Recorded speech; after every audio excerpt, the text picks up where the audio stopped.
Great. The second bill on the agenda is House File 1566. Representatives, the plan is to move this bill over, and Representative, I lay this bill over.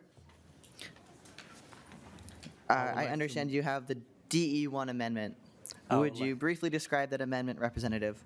Thank you. I would like to move the amendment, House File. This amendment would take an important first step in protecting children. It is required landlord to make their tenant aware of near open water bodies and provide contact information such as for YMCA of the North, or any parent can contact organization about water safety classes and a swimming lesson. Great. Representative Hussein moved his DE1 amendment. Any discussion, members? Seeing none, all in favor, say aye. All right, the motion prevails and the amendment is adopted. Oh, all opposed. All right. The motion prevails and the amendment is adopted. Representative, to your bill as amended. Thank you, Chair Kozlowski and committee members for having me here today. This bill is very important, and it is a bipartisan bill. Many of both parties has signed up in this bill, and because they care about this bill. Recent tragedy that highlighted the urgent of this young 4 years old Wais Mohammed drowned in Hopkins, and 11 years old Mohammed Mohamud drowned in Eden Prairie after E-Club and from home. Both children has been, they have autistic kids, and both of them non-verbal and they cannot speak. This life treatment issue, many autism individuals want to do to sensory sensitive and the community barriers, putting them at risk of drowning and injury or getting lost. As you know that autistic kids are very attractive to water, and many of them do not know whether it's a river or whether it's a swimming pool. But this bill will protect for those individuals and will protect for those kids, Americans, that we lost their life in the state of Minnesota. This will just enhance the protections. We're not dictating any landlords. All we're telling them, this bill to provide for those individuals when they're signing up the lease, give the options, give the opportunity, tell them the concern, because we do have 10,000 lakes, and autistic kids are not easy. I want to share with you a story that comes to my office. You might not see it, but it comes to me because they know the language that I speak. Katra, who has 5 kids, autistic kids. The landlord is giving her hard time all the time. He want to kick her out of the home. She doesn't speak the language. She's a single mother, and she is going through a tough time. She don't know how to hire a lawyer. She doesn't know how to speak the language, but she have 5 kids statistics. And the landlord is giving her a hard time until I involve in my office. And thanks to Senator Sandy Pappas and others who step up with me and tell him that this is the law. This is what protect. We need to protect our disability, but it looks like many landlords are taking advantage. When I sent an email to the management, they did not respond. Guess who owns the house? Someone in California. I have to contact the management and tell them that this is the State Representative Samakap Hussein, who's contacting because the kids, they don't know what they're doing. Sometimes they break windows. Sometimes they flush the toilet and put toys because they have no clue. Even though they have a service and someone is watching them, they're very aggressive, those young kids, and they're fast. You haven't dealing with them, but I've seen it in my own eyes, and it's just affecting many minority communities. All we do in this bill is just giving protections, the law that exists in the state of Minnesota, to make sure that those people have protections. and I want to turn it to my testifiers. All right, thank you, Representative Hussein. Before we roll into our testifiers, I know that this is a very important topic, and we want to make sure that everybody gets a chance to be heard. So just as a reminder that we'll have, at the 2-minute, you'll hear a buzzer, so just ask that you wrap up your testimony, and when you come up, if you can please state your name and title for the record. First up, we have Jillian Nelson, and on deck is Isaac Rubel. Hi. Good afternoon, Chair and committee members. I'm Jillian Nelson. I'm the Policy Director for the Autism Society of Minnesota. I'm also an autistic adult, and I'm also a sibling to an autistic adult. When I was 17 years old, my mom lost her mind. My brother disappeared. He was 4 years old at the time, and we lived in Apple Valley in a rental property where we had asked him to put up a fence around a body of water near our home. They didn't comply. They said they had no obligation, that accommodations didn't apply, that their clubhouse was in compliance with the ADA. A neighbor found my brother when he was 1.5 feet from that water. My brother is now 28 years old. My parents did everything they could that day, but a delivery driver had left the padded gate on our deck that my family had spent their own money putting in to make sure that my brother was safe. Someone else made a mistake, and we almost lost him. This is my story from nearly 30 years ago, but this is also the stories I hear every single day from families in our community. The #1 leading cause in the autism community of death is drowning. It has been that way for over 40 years. It's not going to change anytime soon.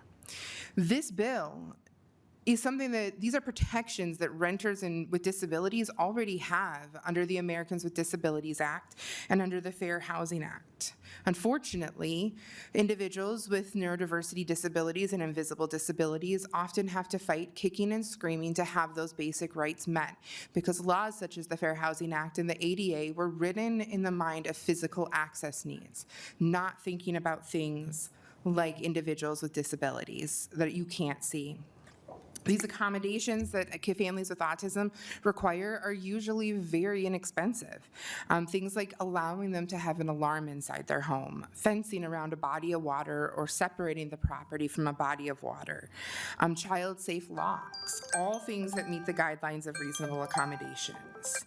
As the individual from the Multi-Housing Association pointed out, landlords are required to follow these laws and provide reasonable accommodations. What this bill is going to do is take away the hardship of families living with autism from having to fight to prove that their accommodation is reasonable so that their children can stay alive. If I had $1 for every time I, as an autistic adult, had to fight for a very simple accommodation that I was allowed as an adult, I could buy a home with a fence that would keep my own autistic child from drowning.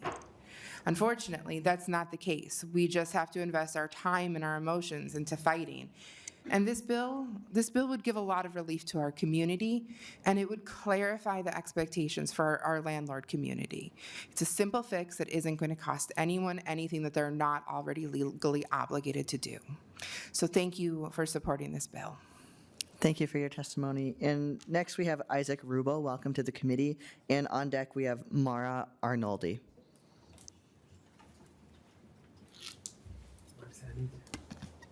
Did you say who? Isaac? Isaac Rubel is next on the list. Is there? All right. And we'll move on to the next testifier then, as Mara Arnoldi in the room. And after that, we have Cecil Smith.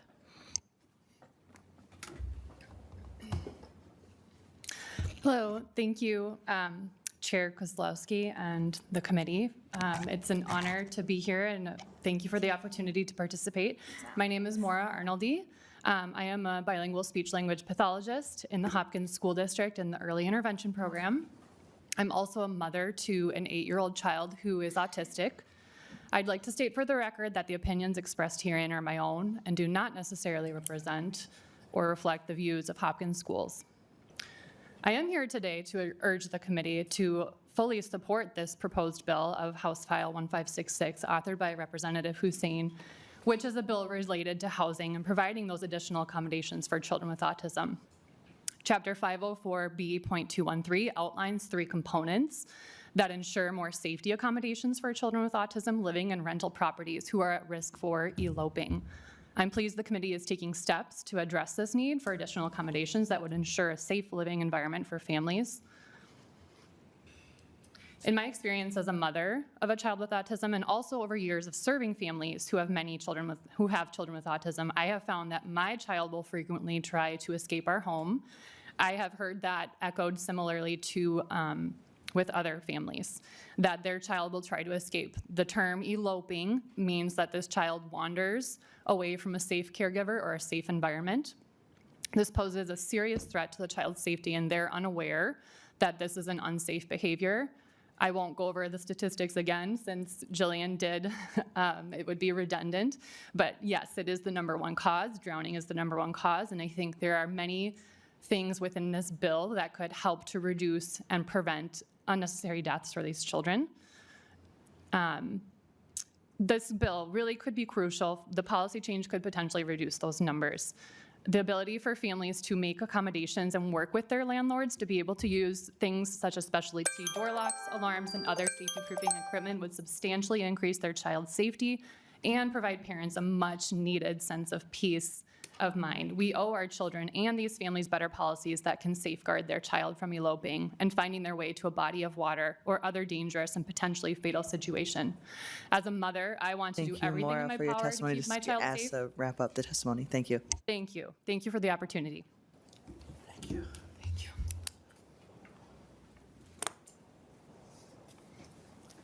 Next, we have Cecil Smith, and after that, we will have Anissa Haji Mohammed. Go ahead. Chair, members of the committee, again, my name is Cecil Smith with the Minnesota Multi-Housing Association. I'm here to express concerns about House File 1566 as amended with the DE1, which would require housing providers to create safety notices for body of waters within a half mile of rental properties. First, I want to acknowledge that we support the goal of the bill. We're sorry for the devastating loss of these children who eloped to nearby bodies of water and tragically drowned. MHA is committed to working with the author to find solutions to prevent something as tragic as this from happening again. This bill, unfortunately, places an unnecessary administrative burden on housing providers, requiring them to track and provide information that is already accessible through maps, apps, and local government resources. The definition of, quote, an open body of water is overly broad, covering not just lakes and rivers, but also fenced pools and stormwater retention areas that are already fenced and pose little risk to renters. The bill's requirements are unclear. There's no guidance on how detailed notices must be, who can validate the information, on whether housing providers are responsible for updating it over time. It also applies even when the water is inaccessible, creating a misleading sense of danger. Most importantly, this bill does not provide a clear prevention benefit to renters. It also creates an unfunded compliance burden on housing providers with no clear enforcement guidance. Additionally, this sets a problematic precedent. If housing providers must notify renters about open water, why not for roads, railroads, or other hazards? Finally, this bill increases liability risks. If a provider provides incomplete or outdated information, could they face legal claims for factors beyond their control? Rather than rushing this mandate, I encourage the legislature to consider a work group to fully examine the issue, bringing in subject matter experts to explore more practical and effective solutions. Thank you for your time. Thank you for your testimony. Next, we'll move to Anissa Haji Mohammed, and after that, we have Ideal Abdul.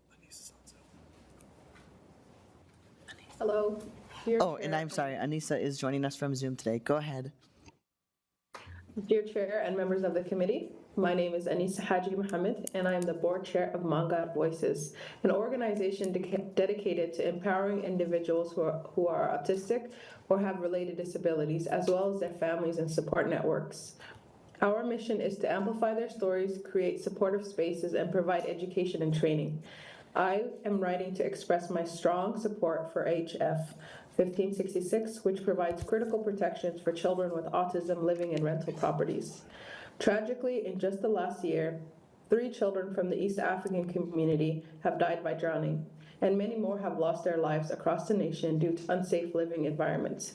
Children with autism often have unique needs, including a tendency to wander or be drawn to dangerous areas such as bodies of water, busy streets, or other hazards.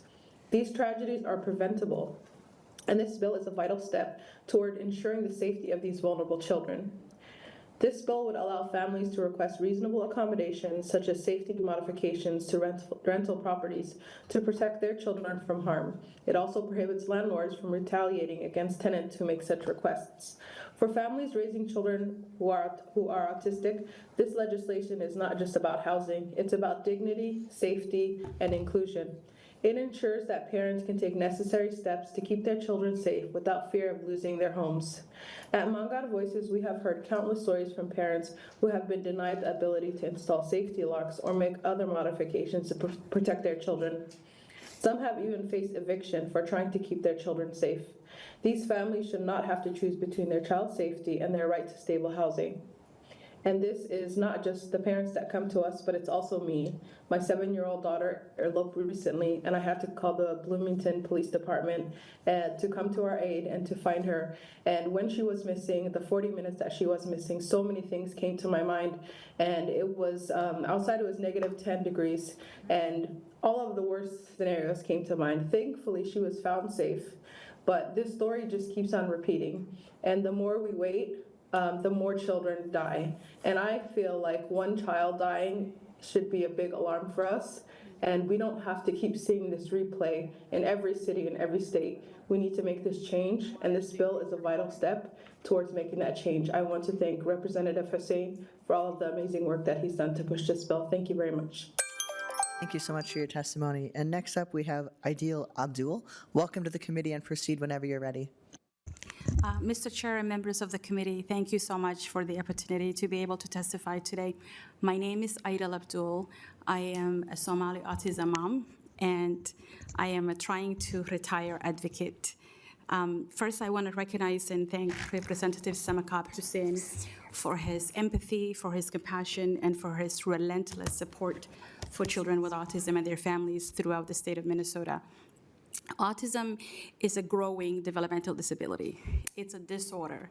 One of the main characteristics is that they don't have, these children and individuals, my son is 22, they don't have safety skills. If they like Target, but you go to Target and you take a highway, you get off an exit, you drive for 20 minutes, in their mind, they can just walk out of the house and go to Target without care. They are drawn to water. I understand the other side is saying it's unfunded mandate, but how much is a child's life worth? If you are a parent, if you have a niece and nephew, how much is your child worth? We have 2 children from the Somali community, which has the highest autism rate, 1 in 16 for 4-year-olds, who are as American as apple pie, as Minnesota and its 10,000 lakes. How much is their life worth? How much is your child's life worth? I think it's important to work together with Representative Hussein and figure out a way to help these children and these families to stay in their homes safely. And I know Representative Fisher is not here in the Human Services. There are waivers that would fund for home safety modifications under the 245, the home and community-based waivers. The problem is the landlords are often difficult to deal with. It happened to me, but I told the landlord, I don't care. I'm not gonna swear like I'd swear with him, but I told him, take me anywhere you want. I don't care. I'm going to put the locks and I'm going to protect my child, because I knew in my mind I had that right, and I'd rather have fought him than put my child at risk. But not many parents are going to do that. Parents are going to be afraid. They're going to say, oh my God, I don't want to lose my home. I don't want to lose my apartment. So I ask you, Mr. Chair and members of the committee, how much is a child's life worth? It should be priceless, period. Thank you. Thank you so much for your testimony. And we're going to go back to Isaac Rubel. Is Isaac Rubel joining us in this room yet? We don't have an Isaac, but we have one of the mother who lost her child. She could not come forward in front of us because she want to be on the phone and try to testify. It's very difficult for her. She lost her child. Okay, Thank you, Chair. Representative. Chair Kowalski, I hope I say your name right. I have Kauslaski. I wanted to say a few words, but I have the mother on the phone, and I'm going to let her speak for a minute, and then I will say a few words. Yes, thank you. And can you please be sure to state the name and title for the record, please, and then proceed whenever you're ready. Yes. My name is Abdi Karim Murra. I'm one of the board chair of Mangar Voices. It's an same organization that was Anissa was speaking. We are an organization that advocates for neurodivergent kids. I'm also a husband and a father with 3 kids. My middle son is diagnosed with autism, so I know firsthand what autism feels like. But I have the mother here. Her name is Jade. Her name is Faye Jade, and she's the mother of Wise, who died in Hopkins June last year. He eloped in the water and he died. Faye, do you hear me? Faye, are you there? Hello? Yeah. Hello? Yeah, speak. Yeah, can you hear me? Hello, everyone. Yes, we can hear you. Go ahead. Yeah, hello, everyone. My name is Faye Jere. I am the mother of Wais Ali Muhammad, an autistic child who tragically died on June 10th, 2024, after eloping from our apartment in Hopkins. I am expressing my support for MNHF 1566. Hello? Yeah, go ahead. Yeah, MNHF 1566 bill that will provide families like mine right to install safety locks in a rental housing to protect our children from the danger of elopement. I am deeply sorry that I am unable to discuss the details of why ISIS dead at this time. I am still grieving. However, I want to reach out to you, show my support for this bill. My hope is that my tragedy can inspire meaningful legislation so that no other family has to face what I did. After Waisa's death, many other mothers of autistic children reach out to me, sharing their own heartbreaking stories of their children's elopement risk. They explained to me how their landlords had denied them permission to install locks, despite their child being at risk. Some parents even install locks anyway, only to be forced to remove from them or face eviction. This is a crisis that demands action. Protect children and families should be priority of our elected officials. This bill will provide important protection, ensuring that parents can take necessary steps to keep their children safe without the fear of losing their homes. No family should have to choose between their child's safety and their right to remain in their home. I urge you to support MNHF 1566, this bill, to prevent further tragedies and provide important protection that so many families desperately need. Thank you for your time. Thank you so much for your testimony and sharing with our committee. Any other members of the public that wish to testify on this bill? All right, we'll move to member discussion next. First up on the list is Representative Nash. Thank you, Chair, and to the author. If you'd look in your... We have one more testifier, please.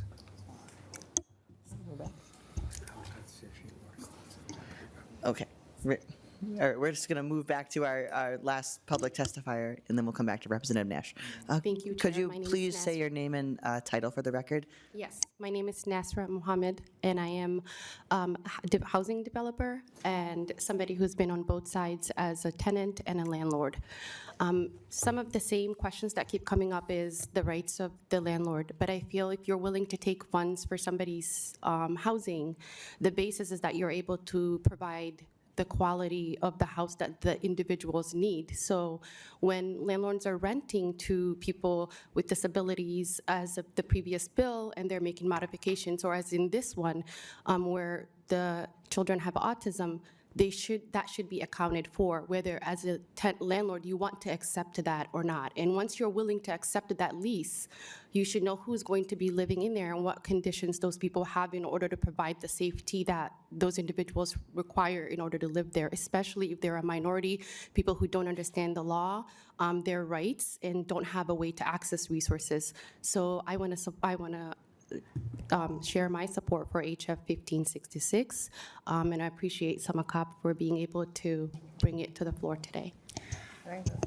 Thank you so much for your testimony. and Chair, we are going to can I add a few move words? back to member, we're going to move back to member discussion. So go ahead, Representative Nash. Thank you, Chair. Representative Hussein, if you look at your DE1 amendment on lines 1.11 through lines 1.13, you say that the written notice must include the phone number and website address for the YMCA of the North. YMCA of the North is only in the metro area, and this bill, if it were to become law, would have impact for the entire state of Minnesota. And I just think that if you're going to do this, you're going to want to adjust that language to look beyond just the handful of locations that YMCA of the North would be there for. And then I do have a question specifics, Chair. On line 1.7, you say that these must be posted in a building with more than 4 rental units. Why 4? Why not 3, or why not whatever? To Representative Hussein. First of all, the people that came to me is the metro area, and I look forward expanding and working with you throughout the state of Minnesota so we can address this issue. The fourth area is close to the buildings, and a lot of people are living in public housing and subsidized, and those people are vulnerable. So we were thinking about it all throughout the state, but I look happy to work with you to expand this bill and to address the whole state of Minnesota. Thank you, Rep. Hussein. Back to you, Representative Nash, for any follow-up. Yeah, thanks, Chair. I just wanted to help you with the drafting problem. I mean, there are other areas that you would want to look at, because once we pass laws here, it is an entire statewide effect. So, thank you. Thank you, Representative Nash. Next up on the list is Representative Vice Chair Jotseth. Thank you, Chair, and Representative Hussein. I understand the heart behind this bill, and I understand why you've drafted this bill. I just more of a comment. I think if you've ever done search and rescue, the first question, if you're looking for a young infant, no matter autism or not, one of the questions you're going to ask is there any waterways nearby? And just naturally, children are drawn to water.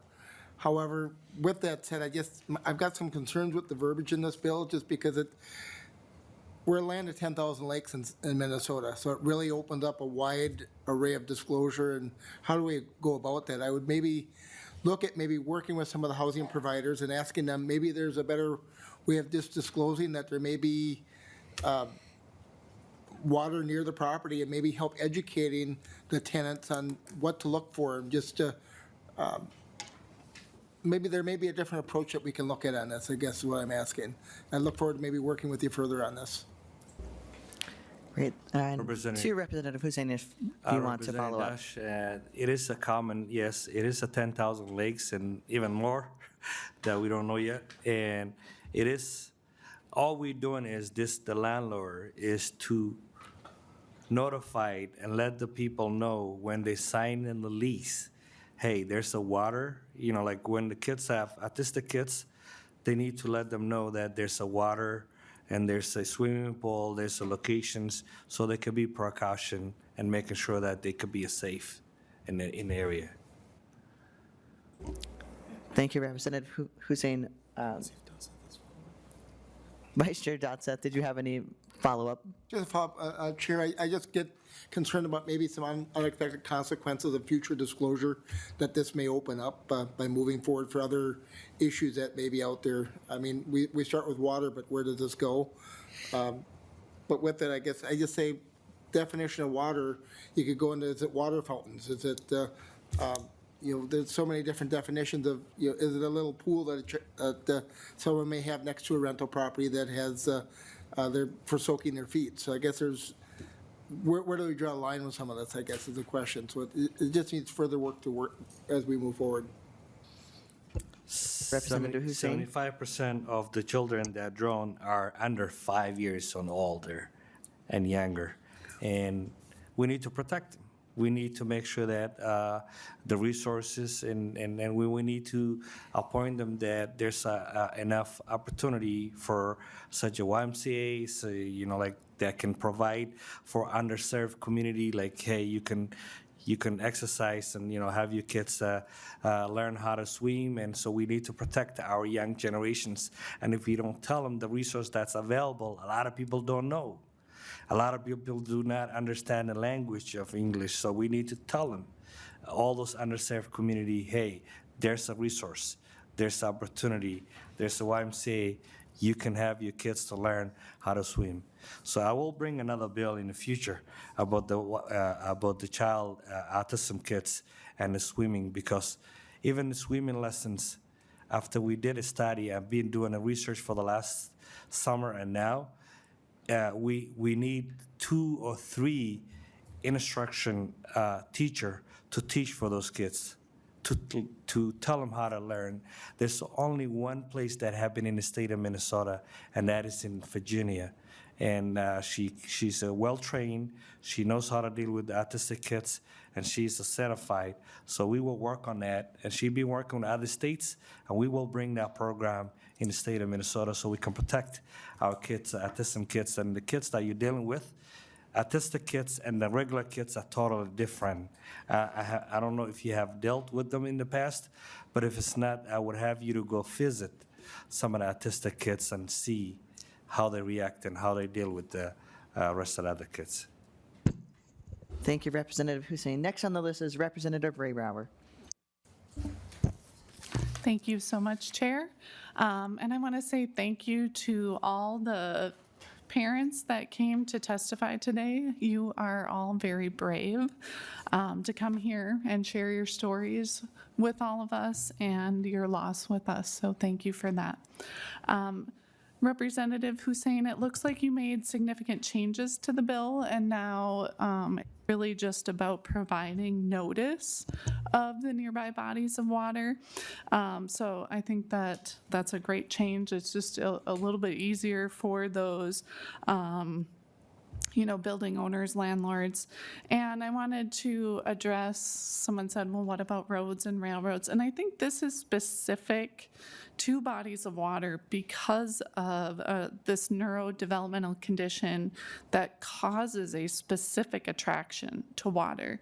So there isn't a condition with like a specific attraction to a railroad or a road, but this really is a condition that causes a fleeing child to be attracted directly to water. It's part of the developmental condition. So that's why, and I think it is important.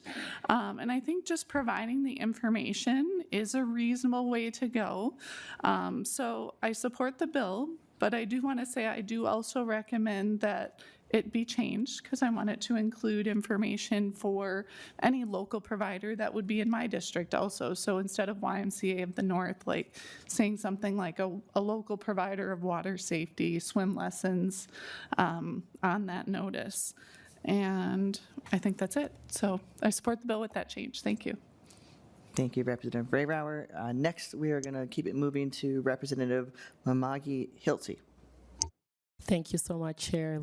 You look good sitting up there. I wanted to, first of all, thank the parents who were able to come and testify. I can't imagine the heartbreak that you have gone through. And because of time, I definitely want to respect time. I would like to just connect with Mr. Smith and just kind of hear more about your concerns and like what's your biggest concerns around this bill and get a little bit of like maybe data around some of the costs that you see. And we can have this offline. That's fine because of time.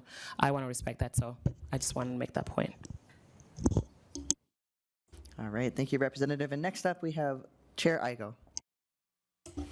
Thank you, Chair Kozlowski, and I just want to appreciate Representative Hussein for bringing the bill to us today and bringing these voices to the people's house today.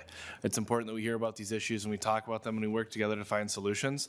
I really want to appreciate, Representative Hussein, I've had a lot of conversations on getting the bill to this point, and I really appreciate it because this is how we legislate to make sure we do things the right way. And the questions we're having here today as Republicans and Democrats, we're finding a way to make this bill work, not only just to make sure we protect Minnesotans, but we keep every single Minnesotan that's going to be a part of this conversation in mind. So I appreciate where we're leading the bill today. I look forward to continue to work on it, and let's find a solution that works for everybody. So thank you. Thank you, Chair Igo. We appreciate those comments. Next, we'll move to Chair Howard. Thank you, Chair Kozlowski, and thank you, Representative Hussein, and to echo the thanks to all the community members that came to share your stories.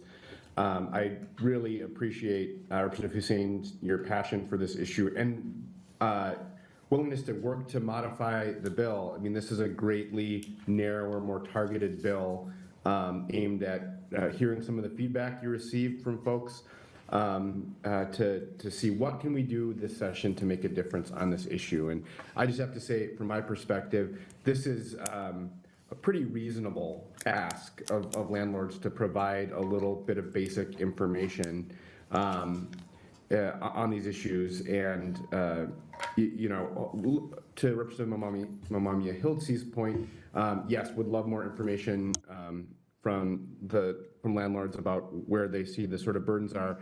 I did just want to note it was a little amusing to me in the previous bill. A lot of the complaints were that it wasn't specific enough, and now in this bill we're taking a very specific approach, focusing on bodies of water, and there's sort of concerns like, well, maybe that's too specific. So I appreciate that we're taking a target approach where the true we've seen the true impacts for community members, and look forward to continued work on this bill on a bipartisan basis. Thank you, Chair Howard, and members for this robust and rich conversation. Back to Representative Hussein for some quick closing comments. We have one more bill up on the docket to move through, so proceed when you're ready.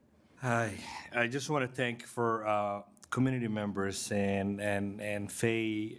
I understand she lost her child, but it's encouraged for her to come on the phone and testify. It takes. We want to thank you for coming forward. This bill is just telling. It's not going to cost any money. I mean, why are we making it complicated? We're just telling landlords when you're signing the lease agreement, tell them the resource availability for those individuals that disability. So protect the life and address safety, concern that autistic children and adult at risk, supporting family and keeping their loved ones safe. It's strengthening disability right and promotes inclusive communities, prevent crisis and homelessness, and reduce a long-term social cost. So this is not like any cost. I don't understand why someone will come and oppose this bill. We're telling the landlords this is resources that's already available. Just tell those people and appoint them out before you sign a list. This is what's your availability. And we're making it very complicated. We are the legislator who makes the rules and the law in the state of Minnesota. We need to take care of all those young kids that dying under our watch. Thank you very much, and I appreciate it. For all of you, we can have any discussion. Thank you, Representative Hussein, for your leadership, and to the families. And with that, House File 1566 is laid over as amended.